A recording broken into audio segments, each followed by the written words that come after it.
Hey everyone, welcome back to On Purpose, the number one health podcast in the world. Thanks to each and every single one of you who come back every week to listen, learn, and grow. I'm genuinely so grateful for the amazing and incredible audience that you are.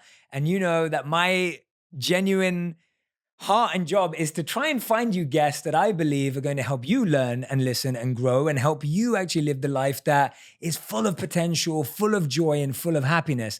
And today's guest is definitely not going to disappoint. I'm actually personally very excited about this conversation because I think not only are we going to love this conversation, I'm going to be really surprised by a lot of the stuff that comes out of it. I'm excited for that element of surprise and delight that I'm expecting from this. No pressure, of course.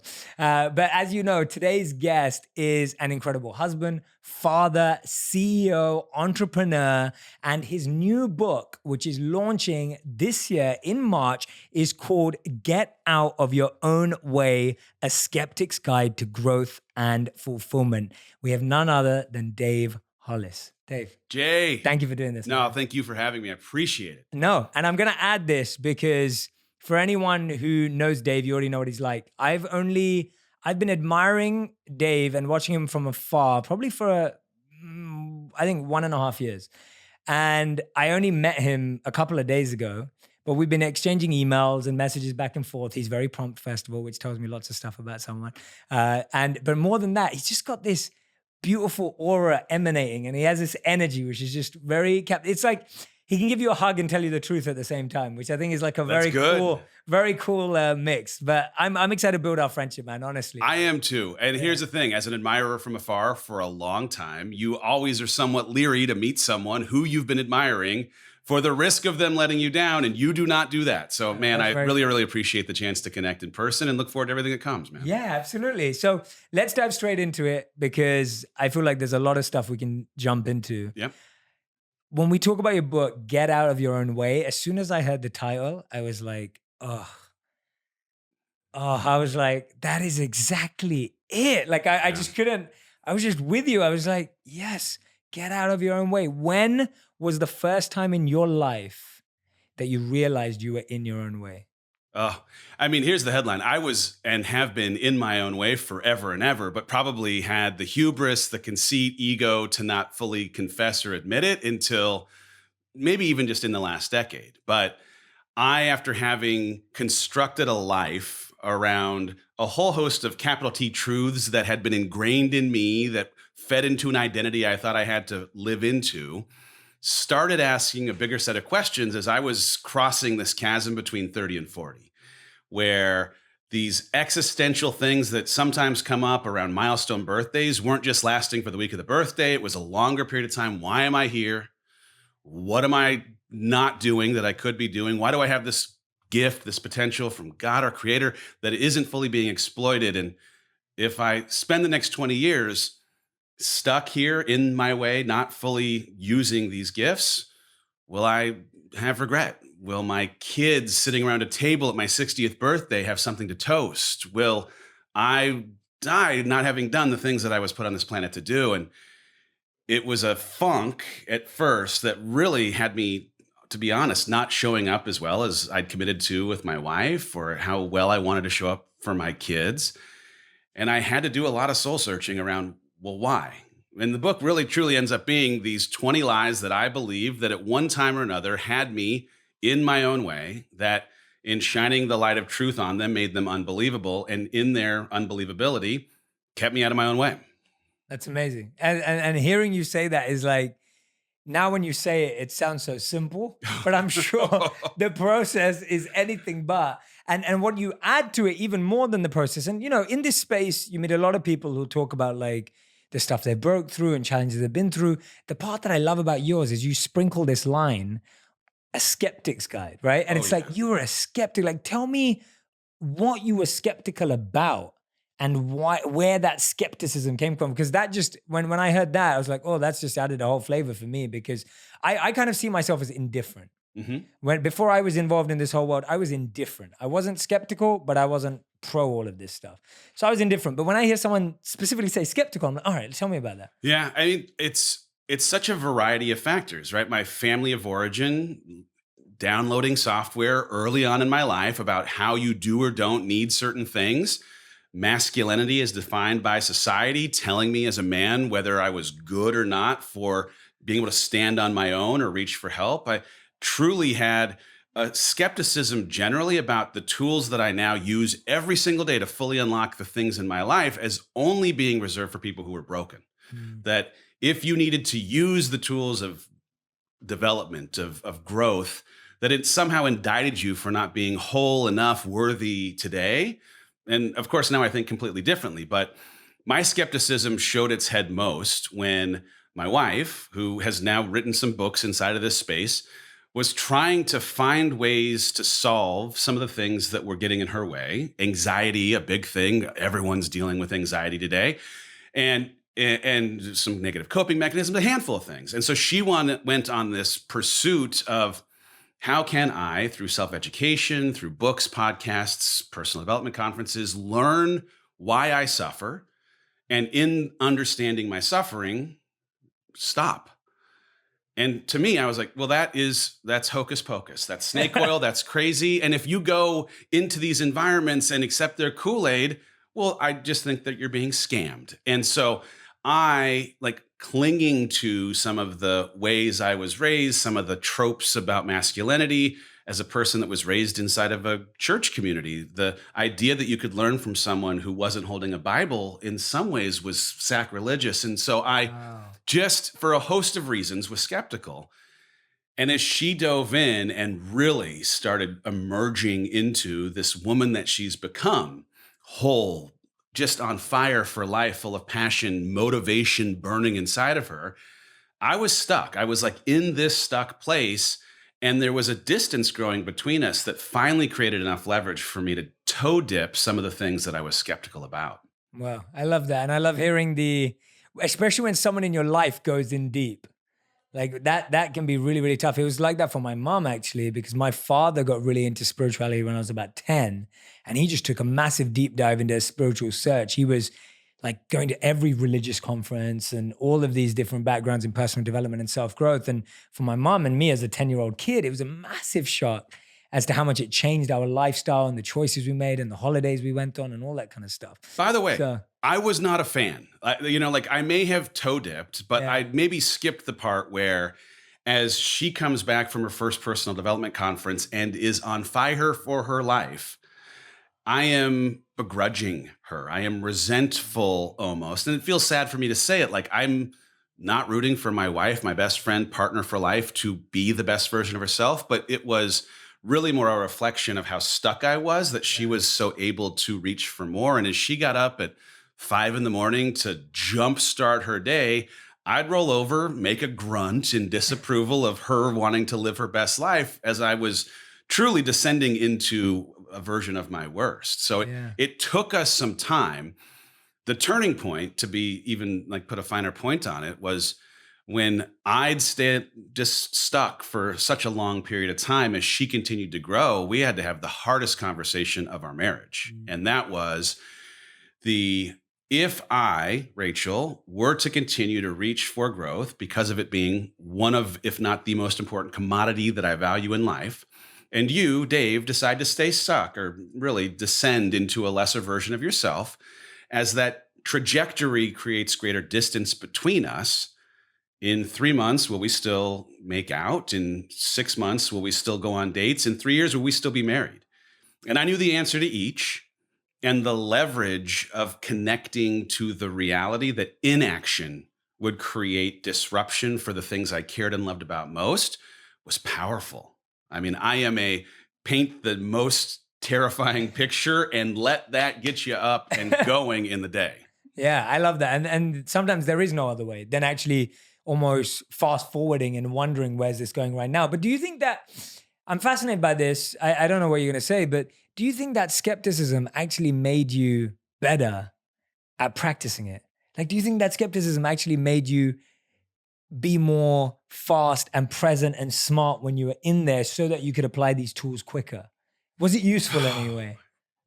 It was useful-ish. I mean, truly, right? Like My first real experience inside of development was a willingness to sit on the couch of a therapist Mhm. and start doing some of the things that my practical mind needed to progress on this journey. And for me, it started with understanding why. Why do I believe the things I believe? Where did these beliefs come from? In your book, you would talk about identity, like what is the source? What did it mean? Does it still apply? I mean, like, man, I feel that because I, in sitting on the couch of a therapist, was for the first time trying to uncover what do these beliefs of mine, where do they come from? Mm. What do they mean? And do they have practical application in my life today? Is the source of that truth still credible in 2015 and 2020 as it was in 1984 when it formed how I believed the world ought to work? And so therapy for me softened the soil and changed my absolutely not, I will never sit in that personal development conference to okay, fine, I'll go. And here's the thing, like my skepticism still had me a begrudging attendee, but the conditions of my yes were informed a little bit by having truly like reached a state that I wasn't proud of, and my knowledge that if I didn't make dramatic change in my life, I was putting at risk my marriage to my wife, the way that I could be a father to my 4 kids. And so I said I'd go all in. And in making that choice against my muscle memory of skepticism, I jumped up and down. I drank all the Kool-Aid. I still had things that felt weird and strange, and it changed my life. Truly had a transformational experience in a stadium, jumping up and down. And the best thing I see now is now you're jumping up and down on stage. 100%. I saw that picture of you. I have, yeah, no. So I've come full circle and am the biggest advocate for every tool that previously I was skeptical of it not being for broken people, but for being, yes, as much for people who are going through a season of brokenness. I don't believe any of us are broken, but we experience broken seasons, as it is for people who are whole, healthy, and interested in a full life. This world is ever changing. We're all going to be buying more stuff online than ever before. If you're an e-commerce seller, are you ready to meet the demands of our new delivery culture? I can assure you, you'll be ready with ShipStation.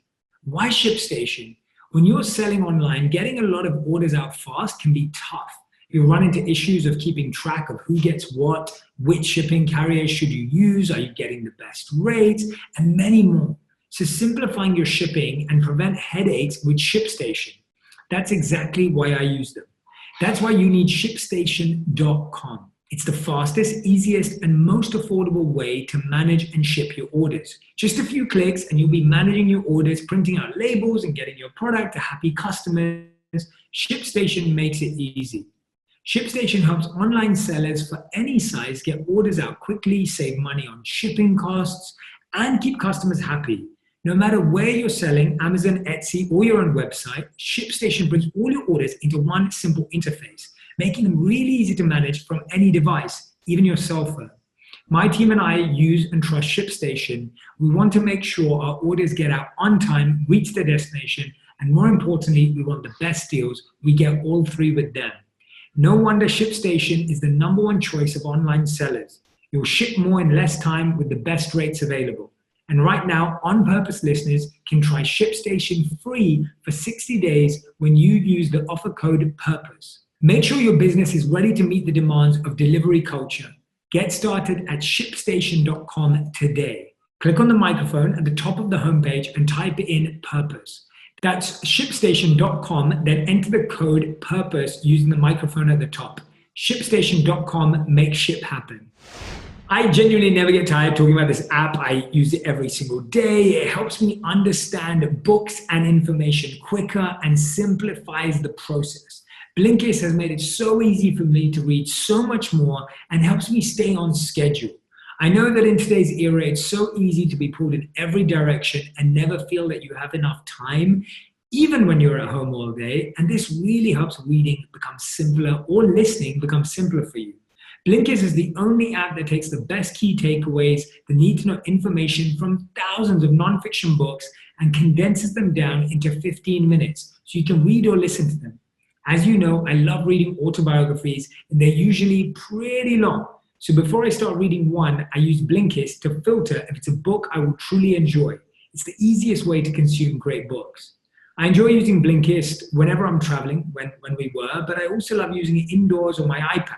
The minimal interface makes it easy on my eyes, and with no distractions, I can easily focus. I just reread Getting Comfy by Jordan Gross. And if you're interested in finding a great morning routine so that you can wake up feeling motivated and inspired, it's a great place to start. As I always say, you don't need to read 5 new books. You can focus on reading the same one 5 times to make sure you internalize the principles of the book and actually put them into practice. With Blinkist, you get unlimited access to read or listen to a massive library of condensed non-fiction books.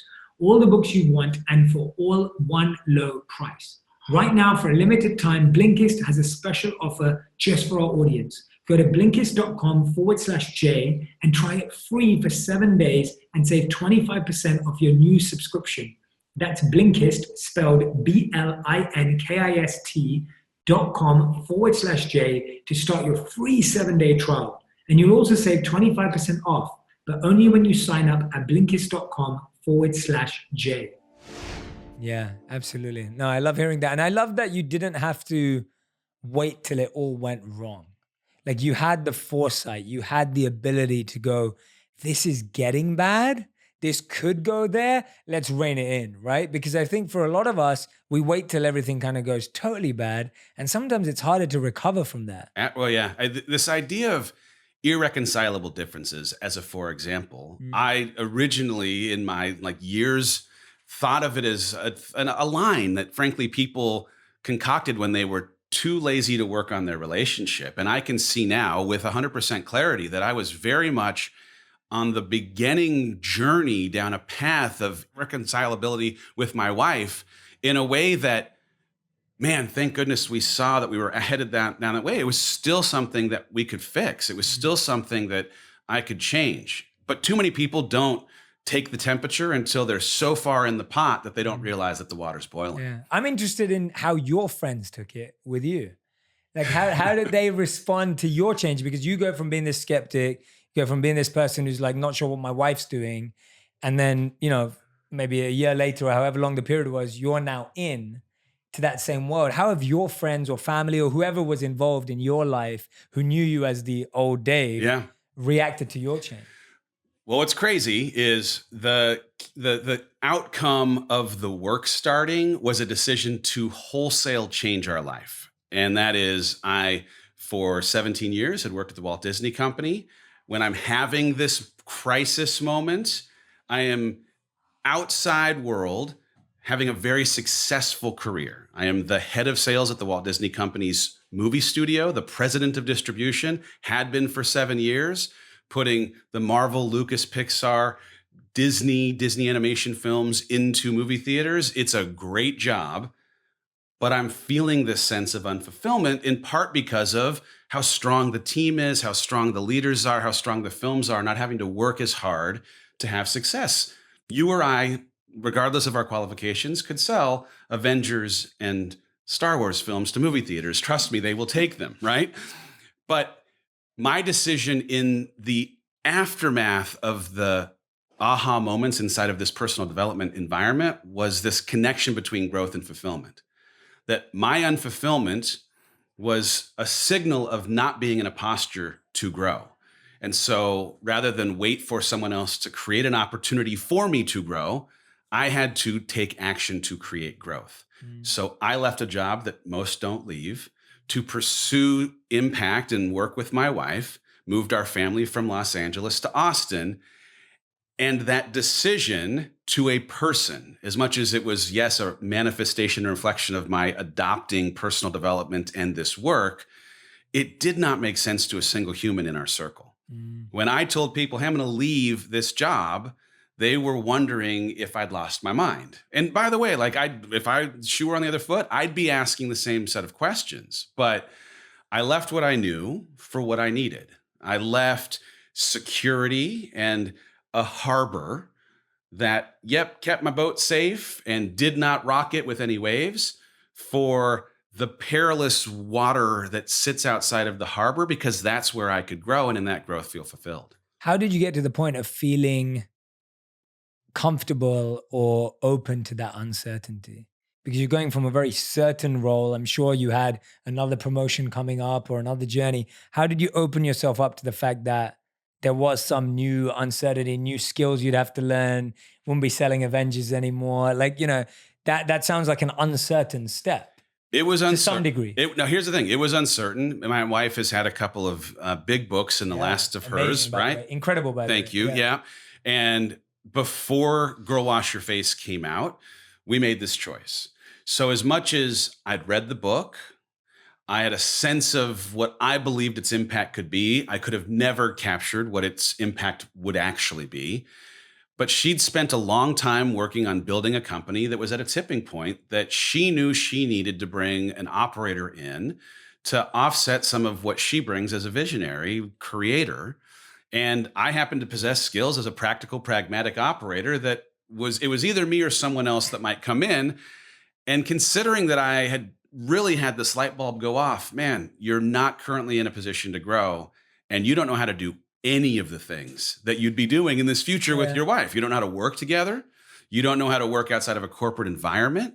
You don't know how to work on a team of 6 people. My team was 1,000 in 72 countries, right? I didn't know how to do any of it. And that thing was frightening. That's scary. I don't know how to do it. But I just come to this appreciation that if I didn't go do something I didn't know how to do, that I could fail at, that I would not be able to generate the fulfillment that I was looking for. I could make mistakes at the Walt Disney Company, but on the whole, I was not in a position to fail because the slate, the team, and the leadership was just too good. Being in a position where you can fail is a requisite, is a prerequisite for you actually being able to grow, and in that growth being able to be fulfilled. If you don't have that growth, it's just an impossibility. So when I was faced with stay stuck, don't grow, be unfulfilled, or take a chance, it actually ended up not being that hard of a choice because I had the rest of my life to fully live into this potential. And if I didn't move then, I don't know that I would have ever moved. When my friends ask me what's the one thing they can do to stay healthy and improve their overall sense of well-being, I always have 2 suggestions. Work out more and take Athletic Greens. I've grown to truly enjoy this supplement more and more with each use. There's simply no one size fits all when it comes to supplements, but I do believe there is a great supplement, and that is Athletic Greens. I can't stop recommending it to everyone I know because I feel like it's one of the world's best kept secrets for your health. My friends always get back to me with great feedback, so that's why I'm telling you to jump on Athletic Greens train. It's the only supplement I take on the daily and actually feel better within minutes of having it. They're no fluff and pack a powerful punch of health. If you had to only get one supplement in during your day, Athletic Greens is the one to grab. If you want to boost your energy, strengthen your immune system, or support gut health, this is for you. With 75 vitamins, vegan-friendly minerals, and whole food source ingredients, plus the antioxidant equivalent of 12 servings of fruit and veg, I'm confident you couldn't find more comprehensive nutrition in one supplement. Don't just take my word for it. Many of the world's top performers, entrepreneurs, athletes, and Olympians trust this brand. The packaging is premium and simple. I enjoy the travel packs, which allow me to take one right after my morning workout and when I am on the go, when we used to go outdoors. You'll feel great mentally and physically the whole day after taking it.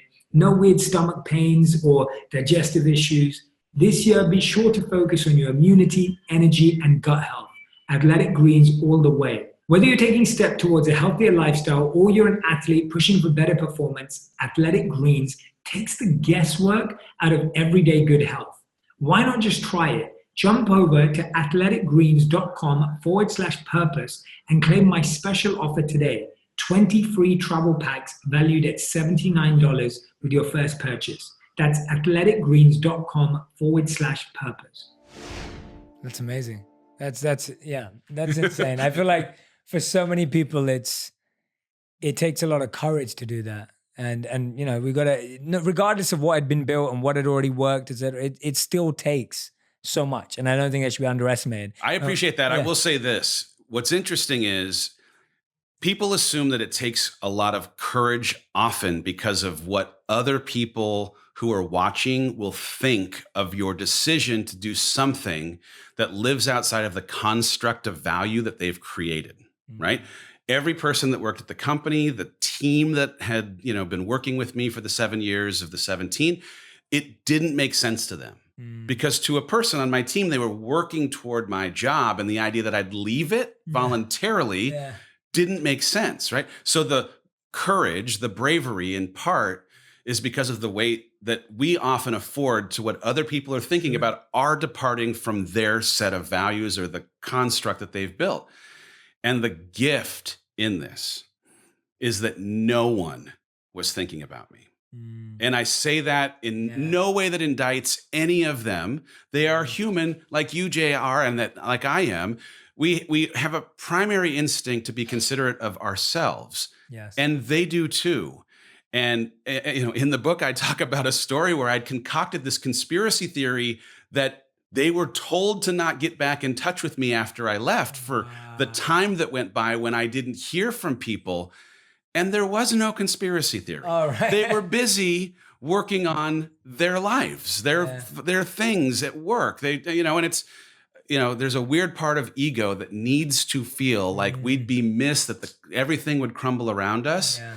And the gift in knowing that it won't, as much as it may be hard to stomach, is freeing. Yeah. I can go do anything now. Yes. And failure as a thing that maybe I wouldn't have run toward because of the worry of what they were thinking, keeping me from charging toward it, is now eliminated as a barrier because they're not even watching. Totally. Absolutely. You're spot on. Who was it? I don't want to get this wrong, but I think it was Roosevelt. He said it best. It was like, if you're caring, you'd stop caring about how often you think people think about you because of how seldom they actually do. If you knew how little they do. Yeah, if they knew how little right? they do. And it's like, people are not thinking about us as much as we think they are. It's so when real. we walk into a party, we're just like, it's like all eyes on me. We think that, right? We think that all cameras on me, all eyes on me, but actually it's not that. It's not. It's not. Most people are looking at themselves the whole time. It doesn't, and again, it doesn't take anything away from the people that Correct. you love or crave love from. Yeah. It doesn't.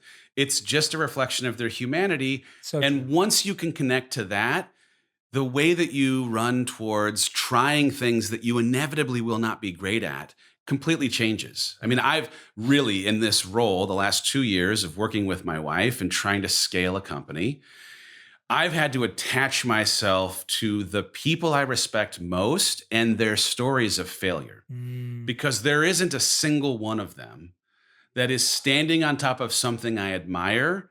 And that thing they're standing on isn't a bunch of learning that came out of a bunch of failures. And so normalizing that the price of entry, the cost of the thing we're trying to build, is normalizing failure as an opportunity for data has really, and trust me, it has worked against every ounce of muscle that I've ever had. I've been way more fixed mindset oriented in trying to avoid failure than running toward it. Yeah. But I'm now working not in a corporate environment, but more of a startup environment where the only way we'll grow is trying things that won't work when we first try them so we can become better in learning. Yeah, totally opposite to what you were doing before. Completely opposite. Yeah. Let's dive into some of these lies. Yeah, let's do it. Because I love the way this book is structured. So Dave was walking me through this, and you can see it obviously when you look at the book. So Dave's listed out all the lies, or not all of them probably, but 20 lies. Yeah, 20 lies that he at one point believed to be true, and then breaks them down in each chapter, which I love that. I'm a big sucker for format. So I love that format. And I'm going to pick some, and we're going to ask Dave questions about stories, questions about his best takeaways and thoughts, depending on which one it is. So the first one I want to focus on is this one. So it's chapter 3. Yep. The lie, I have to have it all together. And I'm going to tee it up because I feel like everyone goes through that at some point in their life. And when I went through that of I have to have it all together, it was actually when I first got into personal growth and self-development, because I was just like, oh, wow, like I have to fix everything about my life. Like I've been getting it all wrong. So it's almost like instead of it actually helping me, the first thing personal growth forced me to do was get panicky about the fact that I didn't have it all right. Real. And so I have to have it all together. Let's dive into that lie and tell me the area in your life you felt that most in, the areas that you felt that you were like, oh, I really need to get that together, and then break that down for me. When I was most stuck, Yeah. my unwillingness to represent my struggle, which is universal. If you're listening to this, congratulations. As a human, you struggle. Own that. Give yourself permission to have struggle as a part of your story. My unwillingness to represent and honor the reality of my experience and of my struggle meant one thing. I could not connect to anyone else who was struggling to normalize the fact that it was not me being broken, but a totally normal human condition struggle. And secondarily, it kept me from getting help. And so if you keep your struggle in the dark, if you keep your struggle from those that would help you, you will feel alone, and you're not, and you will not get help, and it's out there. Now that I've transitioned into this world, I went from a role where, among other things, as this head of sales at the Walt Disney Company, I was manicuring a story to press each week on how movies were doing, and I was good at selling whatever it was that we were trying to position to the press. And that bled over into my life in this Facebook, Instagram world where I was manicuring a version of my life that, hey, everything's great, everything's okay.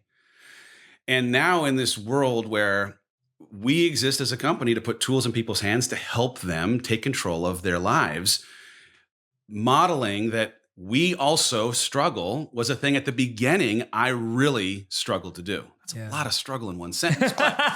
But the reality, though, is right. At the beginning, I was still old Dave in new role, telling people that they could reach for their dreams or beat their fear or whatever it might be. And I wasn't being honest about the way that this identity shift was crushing me, how hard it was to work together, the insecurities I had of being really capable to do the work well.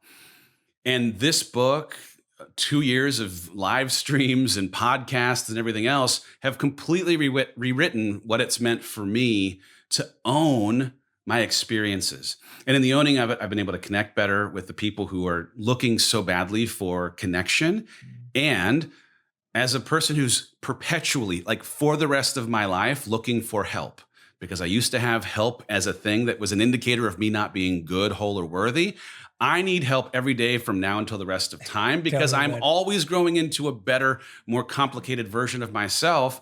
I get it now because of how willing I am to say, look, I'm struggling at this thing. Who has a solution to keep it from creating pain in my life?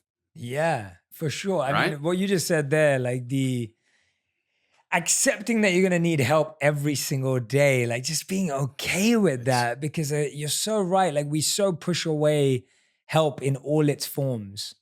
Our whole lives, I feel like we've avoided help. Yeah. And then it's weird because then our mind tricks us into going, you don't get any help. Yeah. What's interesting too in this, like truly, I struggled in writing the book because I am very, very honest about a lot of things that an older version of me, younger version of me would have never, ever confessed. I would have never owned struggling through 20 things that I'm now representing as the truth of my experience.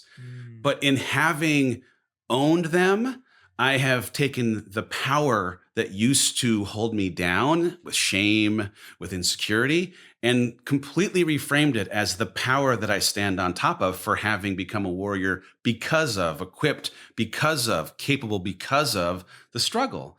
And if you, as a listener, are able to take the experiences that you've been through and own them, they didn't get you, you survived them, you are stronger for them, you learned because of them. It takes the shame, it takes the pain, it takes the stuff that would otherwise keep you from believing that you are capable of chasing whatever that thing is, and turns it into the reason why you are uniquely qualified to chase it.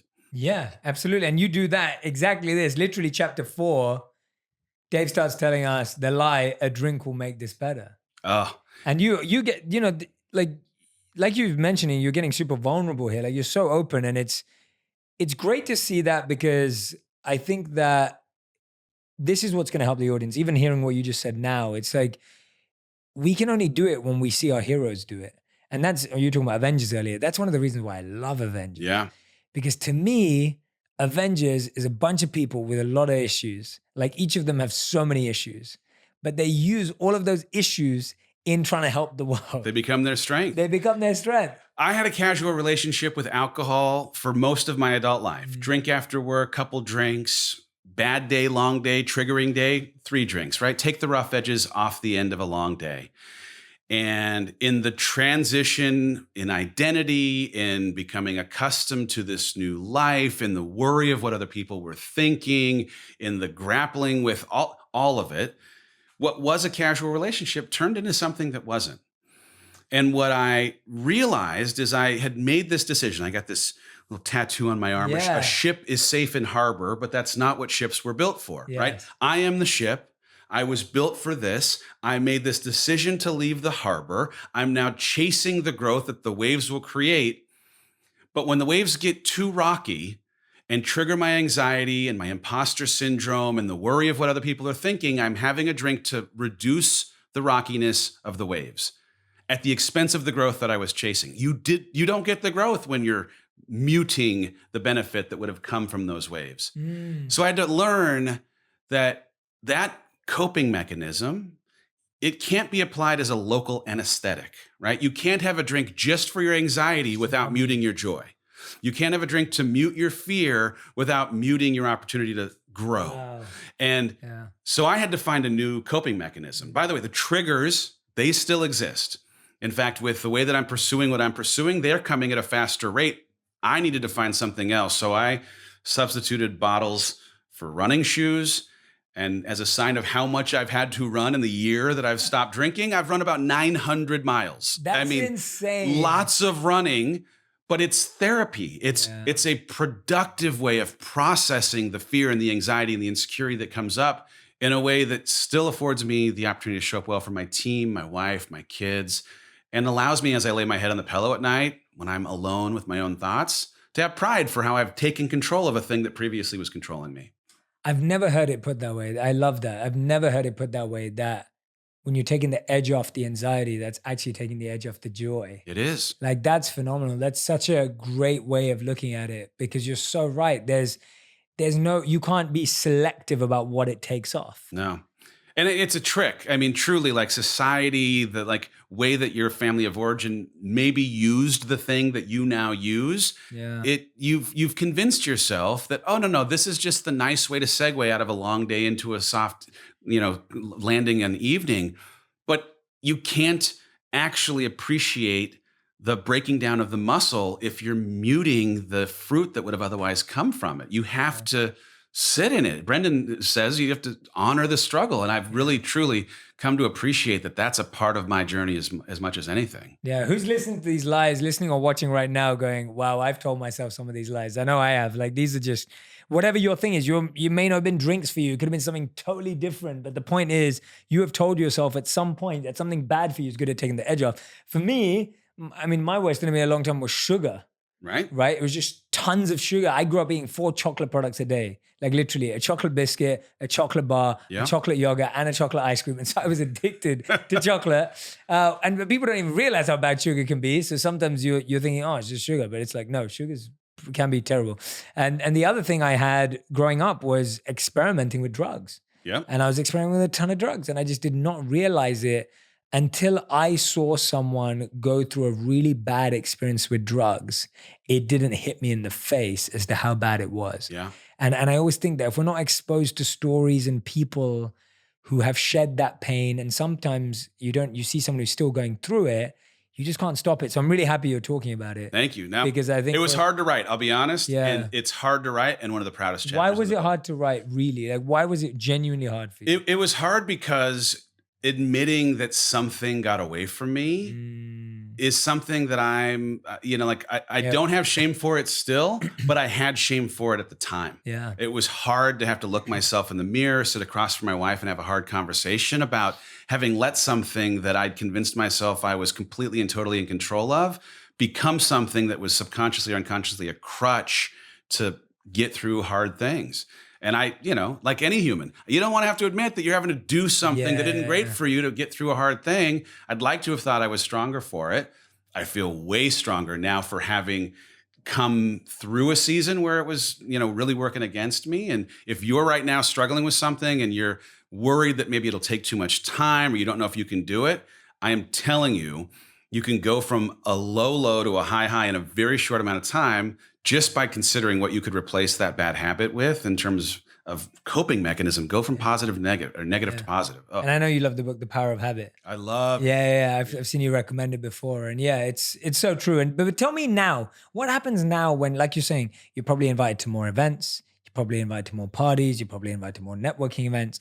When all those triggers, what are you doing when it's like when now you're coming home late, you're probably working harder than you've ever worked before, you're pushing yourself more, you're giving yourself more. What's happening when you're getting home later, whatever it may be, when it's like all those triggers, like what are you doing at that moment right now?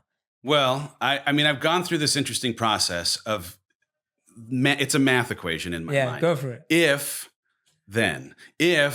I want to have the energy to survive a day where triggers are guaranteed to come, then I better have my morning routine happening so consistently that regardless of what life throws at me, I've established a foundation. If I want to have the energy to pour into an audience that's showing up for me on the 18th stop of a 20-city book tour, then I better have an exercise routine that has me so conditioned that I can show up well. If I want an exceptional relationship with my wife, then I better be actively pursuing her every single day. And I write these things down every morning, right? I write them down every morning in active word phrases so that it's a trigger for me to preempt the triggers that are going to potentially throw off my intention, right? And the if then, it's one of those things where if you're listening, you're like, man, I don't want to have to get up that early. Okay, then you just have to change the then statement, right? Like I want to honor if you find yourself in a season where you really want to commit to Netflix for 2 hours each night. Yeah. If you do, that's fine, but change make your expectations realistic of what you're able then to do. I have to go to bed at 9 o'clock each night. If I have a night where I'm working late, it's altering my ability to get up and start my day the way that I have to have the kind of day that I intend to have. Like intention and routine is crazy important now that I'm really wanting to focus on what it takes to do the thing I want to do here every day. Yeah, those are I love that. If then statements, those are awesome. Yeah. I absolutely love that. Okay, let's do a couple more. Let's do a couple more before we move forward. Which other one did I want to pick up? This one I really like because I'm intrigued by it. Being right all the time doesn't make me an ass. Ugh. Tell me.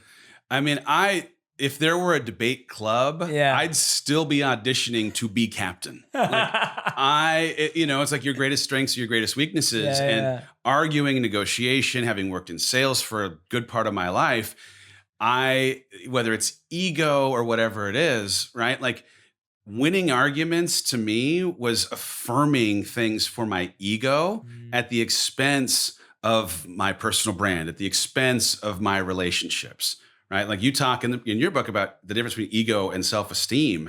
And that line is not one that I had a great handle on for many of whether it was business transactions, I'm going to come in with bravado and I'm going to be right at the expense of potentially maintaining a healthy long-term relationship, or with your partner, with your kids. There's sometimes you got to lose the battle to win the war kind of mentality that was just lost on a younger, more ego-focused version of myself. Being right all the time makes you an ass. There are times when absolutely you ought to yield for the benefit of changing a little bit of the reputation that you have. Yeah, it's a tough one because I think, a lot of people have this fight for justice too. It's like when you think you know what's right, and you're willing to go to town for it. And in a relationship, I mean, I'm married too. I don't have kids yet, but I definitely, in a marriage, it definitely doesn't work. And it also doesn't work because you're not really right half the time. Like, I mean, I've had to really open up to that. I think getting married, moving country, spending time with people from so many different backgrounds. We both travel a lot. Yeah. When I go to different parts of the world, their values are totally different. Yeah. And you realize your version of right is just what you had when you grew up. 100%. I mean, here's the thing. There are hills to die on, right? There are things that I do believe you should fight to the death. Totally. It doesn't matter. And I have those things. But those are the exceptions to the rule. And so often there are those of us that think that all things have equal weight. We fight on that hill regardless of what the topic is.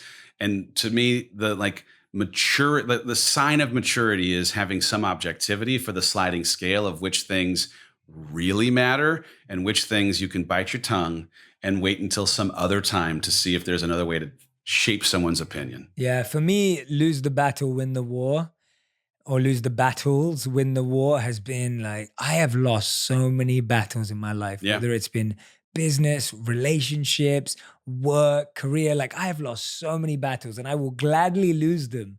And you get to a point where you start smiling when you're losing battles because you know it's helping you win the war. You can see that you're saving all that energy, all your reserves, all your grit, all your Yeah. resilience. Oh, yeah. You're holding on to so much more, whereas each one of those wars could just destroy you.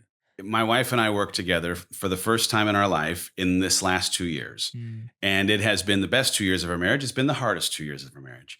And the nuance of learning this and applying it to our business relationship so that our personal relationship would still afford makeout has been one of the things that, like I've written this somewhat in real time as the events of these last 2 years have been unfolding. And this conversation is as much about Dave and Rachel working together and still wanting to have this exceptional relationship outside of work as anything else.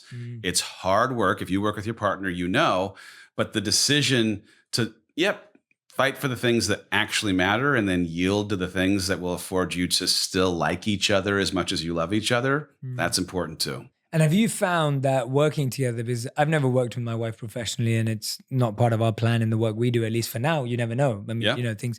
But have you found that the strength of your relationship for you affects the strength of your business relationship? Or actually, have you been able to keep it very separate where both of you can perform for the business, even if things weren't working out at home and then you're figuring them out?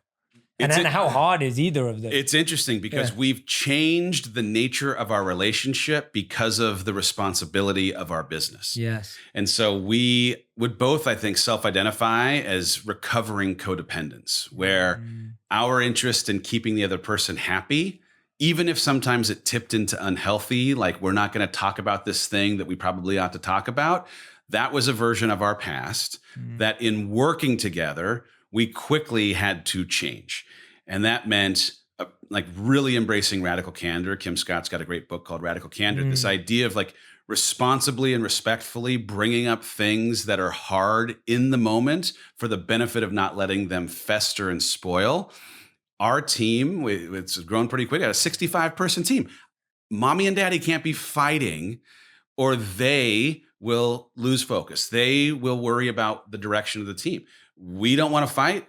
So instead of fighting, we have really hard conversations all the time so that nothing is ever unsaid. Well, that's just a fundamental change from who we were, but it's produced an unbelievably healthier version of who we are because now there's nothing laying under the surface. It's all out there and it's brought out for the best of our relationship and the best of our work product. Yeah, absolutely. I feel like these kind of formative experiences, especially done in short bursts, like you're talking about last couple of years, I feel like for relationships, and I know it sounds basic, but it's true. It's like either make or break. Like it's very much like it then becomes about how much you both care. Like when me and my wife in 1 year, we moved house 3 times. We moved country. I changed job 3 times. And we moved to New York. And so that was like in 1 year in 20, and we got married that year. Sorry, I forgot to add. We got married that year. So literally we'd already moved home. We got married. We moved country and I changed job 3 times in the same year. And then we got a new apartment in New York when we moved there. And we moved into this 500 square foot apartment in New York because we couldn't afford anything else. It was tiny, living on top of each other. A few months later, I'm now working from home too. She's on the blender. I'm trying to do a Facebook Live. Unreal. And like, it was just, and we went through it that year. Like 2016 was the hardest year for our relationship. And at the same time, like what you're saying, it was the best year for our relationship because I don't think we would have accelerated that fast. You had to. We had to. It was a survival tactic. Totally. And man, the gift of having to figure it out that fast when things are moving as fast as they were then or as fast as they are now, it's a gift, even though it's hard to see it as such in the midst of it. Yeah. And I think that's where the test, and I don't like the word test, but it is to some degree of like, how much you really love each other, what you really wanted, all the commitments you made, like all of that stuff. Yet you have to really look at it in the mirror. One, And you can't really let nothing squeezes past in that year. Like Yeah. nothing gets past it. our having to come back to our relationship values in the last 2 years has been such an important thing, because the emotion that comes up when life throws in chaos will have you forget the things that you priority ranked as your relationship values. And if you keep coming back to these things, do we still submit that these are the most important things in our relationship? If the answer is yes, then these emotional things have to be filtered through the lens of these values. And all of a sudden, you can create objectivity in a space that previously was being run by emotion. Whew, thank goodness. But man, it takes forcing that and intentionality to come back to it, or you truly are just a victim to the wind blowing in a certain direction. What are some of those relationship values that you both created together, and why did you choose those? Can you tell us some of them? Yeah, our marriage is more important than our business. Mm-hmm. Right. And so our marriage is more important than our business is a thing that we have to come back to a lot, Yeah. because we both are high performing achiever. We both are driven, have a lot of ambition, and are strong personalities. But I, through the lens of pragmatist, through the lens of operator, am thinking about the how, and she, through the lens of creative, through the lens of vision, is thinking about the what. And so like our tension lives inside of a space that usually is me not having afforded her a chance to fully breathe the what out before I'm already attacking the how. Yeah. And so it's been, okay, hold on. Our marriage is more important, Repeat after me. right? Yeah. Is more important than the business. Yeah. And now is time to use discretion so that you don't step on this by letting your muscle memory, your instincts for the how corrupt her passion, her happiness, this thing that lights her up. So, but you know, we have, it's that, it's about our family. We have 3 boys and a girl. They're 13 to 3. We have 1,000 kids. And so our commitment to making sure that our family values stay connected to us showing up well for them, no matter what. That doesn't mean that we don't have to create creative solutions because of the way that we travel or have work pulling us in certain directions. But us spending one-on-one time with each of these individual humans, having a set dinner, there are some non-negotiables as a part of this so that we can maintain that, like, our family has to be first. The commitment to a date night every single week, every Thursday, every single Thursday night. And here's the thing.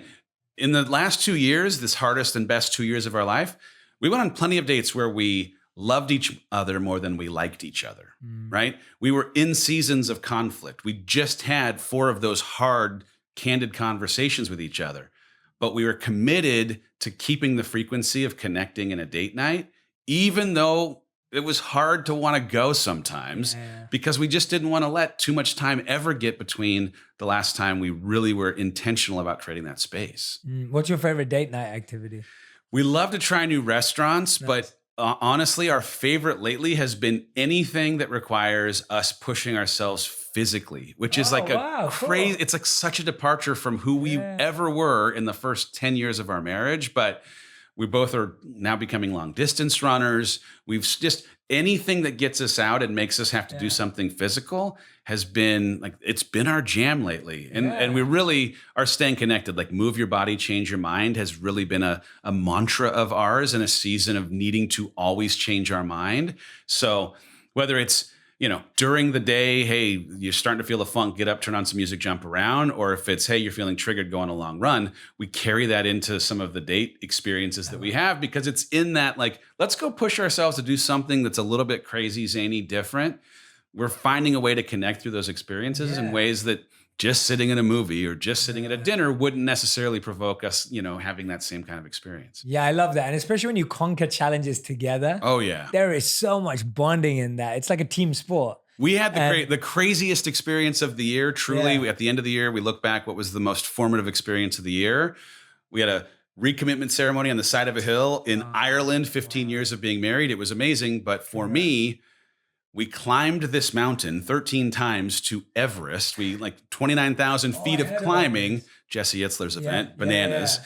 But having persevered through something that was so beyond what either of us thought we were capable of physically was one of the most bonding, galvanizing experiences of our marriage, and truly rewired what I believe I'm capable of physically because of having persevered, pushed through like just limits that I never thought were possible. Love it. That's amazing. I'm going to take one more.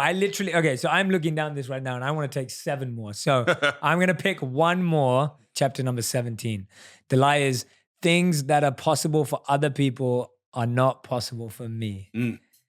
That one is so real. I mean, it's so real. So real. The story I tell at the beginning of this chapter is a story that had been told to me for 36 years of my life about my inability to be a runner. I'm 6'4", right? I'm a taller person. And I'd been told a story about how running was not a thing that tall people could do because of their back, their hips, their knees, a whole host of things. And these stories were coming through the lens of someone else's fear, right? So someone else's fear was coloring my truth. And I accepted their fear-based story as my truth for 36 years. And then I was challenged by a colleague at work to run a 5K, 3 miles. I've never run, but I'm competitive. He was a little older. I wanted to show him what a whippersnapper like me could do. So I said, yep, you know what, I'm gonna run. And I ran 3 miles. I didn't die. And for the first time in my life at 36, I was challenging the truth of somebody else's fear and rewriting it as my now new story that, hey, guess what, I can run. And later that year, my wife and I trained for a half marathon. And later that year, we did a nut. And I have now just become a runner. I am a tall runner. I am running my first full marathon in 10 days. That's amazing. I am here for it. But the moral of the story truly is like, you have been fed stories about what you are capable of by people who may have represented your best interest, but had no concept for your capacity. Oh, wow. And you have to question the source of the stories that you believe and if they still are credible, if there is still a reason to believe the veracity of what they have represented as their capital T absolute truths. There are plenty of things that in uncovering that single lie, that limiting belief, that I got to go now chase and see if there weren't other things that I could do. And like, there are a bunch of stereotypes around masculinity that I have blown up. I can talk about emotion and my vulnerability around any of the struggle that I've had in a way that most of my life, my wiring, my dad, who's amazing, and the like story of masculinity that came from my childhood, it just doesn't apply to me. I'm free from it. And if other people don't understand it or they want to be critical of it, they are welcome to, and it doesn't matter to me. I don't care. The way that I think about my capacity to challenge my fears or stand on stages or do the weird stuff that we do and being really vulnerable with screens on podcasts is something that has truly become something that I've just changed and reframed over the course of time. Someone is listening to this who is believing a story that is full of lie, that is an untruth told through the lens of someone else's fear at the expense of honoring your truth. And you will only ever be able to experience this truth if you decide to test the waters, defy the worry of someone else, and find out what your true story, your true experience can be. That line that you just said is so powerful. People can, have all the best interest for you, but they have no idea of your capacity. No. It's so true. And you can't expect them to either. Yeah. And you can't make their opinion your reality, and you can't expect that their capacity is yours or their capacity for you is yours. I will tell you, like, other people's worry for you is often wrapped in love, right? I say this out of experience with my wife, who in handing me the first draft of Girl Wash Your Face, printed out on 8.5 by 11 paper, binder clipped, I read it and thought that the vulnerability that she was representing in this book was a mistake. I was 100% certain of it. It was driven by my fear and my believing that we'd work too hard on the managing of optics, that she might now compromise in her honesty and truth. And so I worked with every ounce of my being, wrapped in love, to convince her to not publish a book that has now sold 4 million copies, right?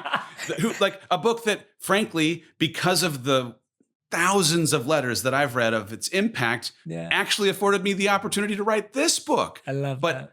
I, best friend, partner, the person who loves her the most, who she loves and craves love from the most, was worried about her expressing her truth. And if I'd been successful in stunting, changing, stopping the publishing of that book, we wouldn't have the opportunity we have with this company. We wouldn't have moved. I may very well have still been stuck in this rut. So honor that the intentions of the people in your life that may be attempting to hold you back are being wrapped in good or in love, but do not hold them as holy.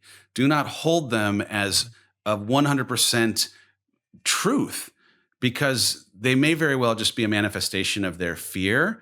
And you will get to the end of your life as the one who gets to carry the regret, not the person who is afraid of you pursuing the full unlocking of the passion and potential of your life. Thank you for sharing that. That, what you just shared, that's hard to live with. That's, I mean, hard to live with if you haven't processed it like you have. Like, thank you for sharing that, because 4 million copies. Ooh. Right. It's like, can you imagine the amount of lives that have been changed, impacted, the letters? Like, right. Just imagine all of that would have been lost if she had. And what did she do? Did she believe you? Did she trust you? Where did she land in that process of processing you, the person who loves her the most and she wants love from the most? How did she react to that initial fear that you shared? The great news is she had the blessing of having developed a skin for criticism earlier in her publishing career. Right. The first book she wrote, she submitted to 22 publishing houses. There were 7 that represented interest, and each of them said if she were to add sex to the book, because it was a sweet romantic fiction book, without any of the things that at the time 50 Shades of Grey is happening in the background that 50 Shades of Grey had. And when she decided not to a person, they said, this book will not work. It will not sell. You should not publish it. And she had to, in that moment, ask herself, do I listen to the authority of the experts in this field, or do I publish this book myself? After she got done being upset, she picked herself up, looked up online, how do you publish a book yourself? Published it. It started working, worked so well that a publisher reached out and asked not only if they could acquire the rights, but turn it into a series. She wrote 3 books, led to a couple of cookbooks, led to the fiction, now transitioning into nonfiction, and she wrote Go Wash Your Face. If she'd listened to voices of authority at the first book, that book would still be, as she would tell you, sitting on a screen of her computer.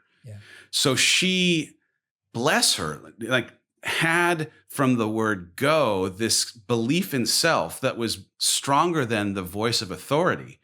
And so as another voice of authority, her husband, best friend, the one who's looking out for her, walked into this journey to becoming the writer and author that she is.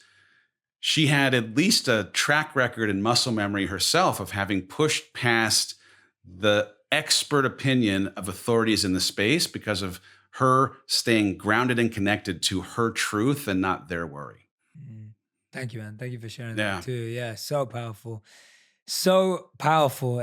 Everything you're sharing, and I feel like we need you to get you back for a part 2 to talk business, CEO, entrepreneurship. But today we wanted to pay homage to your new book, which I can't wait for everyone to go and get Out of Your Own Way, A Skeptic's Guide to Growth and Fulfillment. Dave Hollis, make sure you go out and grab a copy of this book. I can honestly say, just from my conversations with Dave and from even just browsing through some of these chapters, the way it's written is it's perfectly designed to help you through whatever you're trying to break through. Like, I can see that. It's perfectly designed to help you. Like, it's not, there's no ego in this book. It's not about him. It's about lies. And we can all identify with one of those lies, at least, probably all of them. And you may need to substitute a couple of words. But the point is, these are all the lies we've all been telling ourselves for our whole lives. So here's the book that's going to help you unlie to yourself. And it's all in here. So please go out and get a copy of the book. You can pre-order it right now, and it's out in March. What's the exact date? March 10. March 10th is the exact date. So if you're listening to this at the right time, then it's already out. Or go and pre-order it. If you're listening to it a bit before, we'll figure it out before we send this out. And please go check out Dave on Instagram. That's where I kind of watch him and admire him and all the incredible work that he does. But I really feel we need to bring you back. I want a business session. I'm I in. want an entrepreneurship session. I want a coaching session to dive into your incredible mind. And I want to bring in Rachel as well and do a couple session as well. So we need to plan for that. But we end every interview with a final five. This is a rapid fire round. It's 1 word to 1 sentence answers maximum. Okay. I will probably ask you for more because you're interesting and fascinating. But let's start with the number 1 question. The best relationship lesson you've learned in the past 12 months? Go to bed angry. Oh, no. Okay. Now, oh, wow. Okay. Here we go. All right. Okay. There goes my final 5. Explain that. Yeah. I know there's such a colloquialism around like, don't go to bed angry. But most of the time when we're ready to have the conversation that we need to, when we're angry, there's not enough time to fully unpack the conversation. And we're starting it in this emotional state that hasn't afforded us enough time to think about how we'd like to deliver it.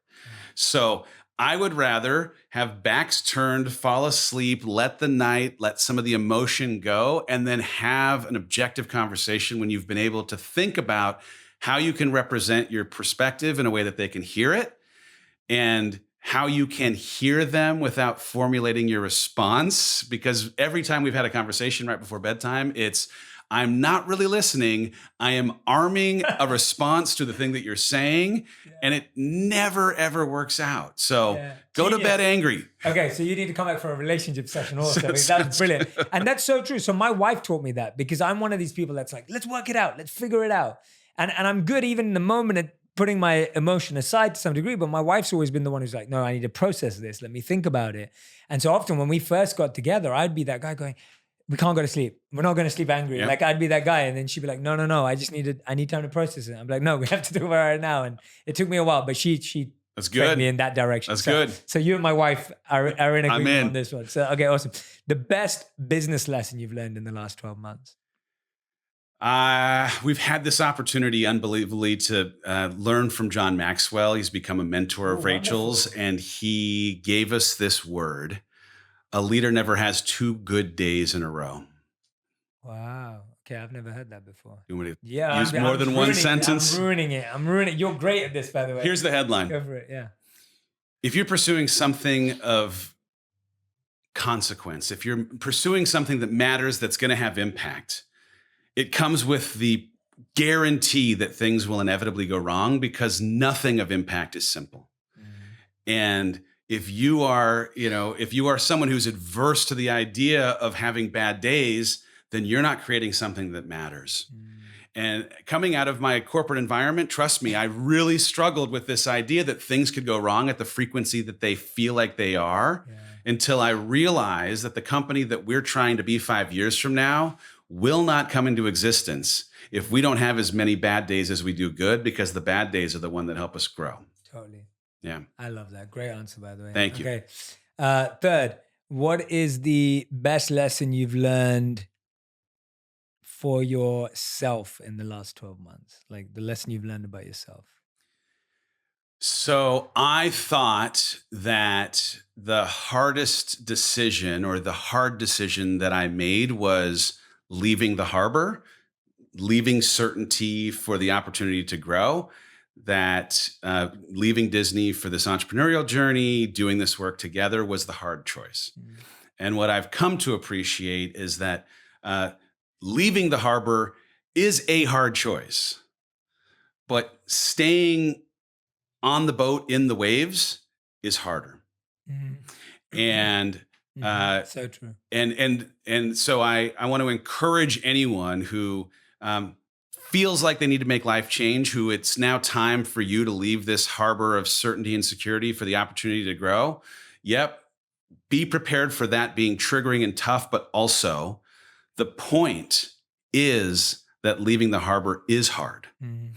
And so it was a thing that took some time for me to appreciate, that me becoming the captain truly of this ship, where the waves, though they be rocky, I can stand sturdy on top of it for having acquired sea legs that really allow me now to command this ship at sea. That's been the work of this last year. Mm. And I didn't think it was going to be as hard as it was, but it's supposed to be hard. If it isn't hard, it isn't actually producing the growth. Great. Okay. Question number 4. I know you believe in servant leadership inside the company that you've built and built so wonderfully. Tell me the top 3 qualities you try and embody to embody servant leadership. Well, we start with a commitment of giving back to the community that we're serving, or supporting, at a very least, the causes that matter to them most. So we set up a foundation. 10% of our company proceeds are immediately put back against causes that are either important to us and aligned with our company's core values, or have been represented by the community as things that they care about. So when we go into a city for a live event, we find a cause for women that is in that city so that we can show up well for them. We were just recently in Florida and found a local women's shelter that we were able to show up, spend some time, and then surprise them from the stage with a donation of, like, this audience. They were able to help support you by having come here today. So one is just by putting our money where our mouth is. We say servant leadership is important, but we want to be able to also support things. Showing up well for our team and trying our best to meet them where they need to be met. We are really interested in understanding the individual wiring of our employees. So they've each taken Enneagram tests. We've had them take love language tests, so that when it comes to, are you a words of affirmation person? Yeah. Are you a 3 or are you a 9? Right. And it's a little bit, right? Like, for anyone who's not familiar with these personality diagnostics, it might seem a little crazy, and my former self would have called it voodoo, but truly the wiring of each of these humans individually is different, and understanding how they're individually wired allows us to serve them as the people who are serving our audience really, really well. So we try to stay connected to their humanity and show up well. And then just the work that we're doing, truly, I left something that society put a lot of value on, working inside of Hollywood and entertainment and doing work that was about carpets and titles, for this opportunity to place tools into people's hands. And the way that, in seeing the comments or getting the letters, we have this opportunity once a week in our HOCO Convo, where the whole team comes together. Our customer service leader reads a couple of letters from the community who have represented the impact of the tools. And it makes the work, even on the days when it's hard, maybe especially on the days when it's hard, feel so worth it, because you're connecting to someone's story of triumph through hard times, in part because of the way that you've come alongside them or encouraged them, or whatever it might be. I love it. And 5th and final question, as you can see, this has been the worst rapid fire. This is not a one-word thing at all. Because of me. Because of me. Because of you. It is so because of me. This is terrible. You're so interesting that I have to. Okay. 5th and final question, which is going to be a 1-sentence answer, as I want it to be. The one reason people should read this book. And I know there's 20. Wow. One reason. Because you owe it to yourself to stay out of your own way. That's nice. Amazing. Yeah. Perfect. Thank you, Dave. Jay, I really appreciate it, brother. Dave, this was amazing. Thank you, Anyone man. who's been listening and watching, make sure you go out and grab the book. Get Out of Your Own Way, A Skeptic's Guide to Growth and Fulfillment. Dave Hollis, make sure you go grab a copy of this book. And Dave will definitely be back with more business and relationship lessons. I'm going to make sure of it, because we could talk about that for another hour too. So we will make sure of that. Thank you so much for listening and watching today. Make sure you share this. Make sure you tag me and Dave in any of the wisdom, the nuggets, any of the insights that Dave shared today that really stood out to you. There were a ton that stood out to me. You know, when he talked about people not understanding our capacity, huge. Like, how many times do we let people decide our capacity? When he talked about being vulnerable with ourselves and breaking through, when he was talking about drinking alcohol and having to find a habit to replace that, huge, because we've all got vices that are slowing us down. And just now, what he was telling us about relationships and having rules about relationships, as you can see, that's a symphony that runs through everything Dave's talking about, rules in relationships. There's been huge ones for me. Make sure you tell me yours. Tag us both in to the Instagram post or Twitter, whatever you're on. And we'd love to interact with all of you. Thank you so much for listening. Dave, you're awesome. Thank you, man. Appreciate it. No, thank you, bro.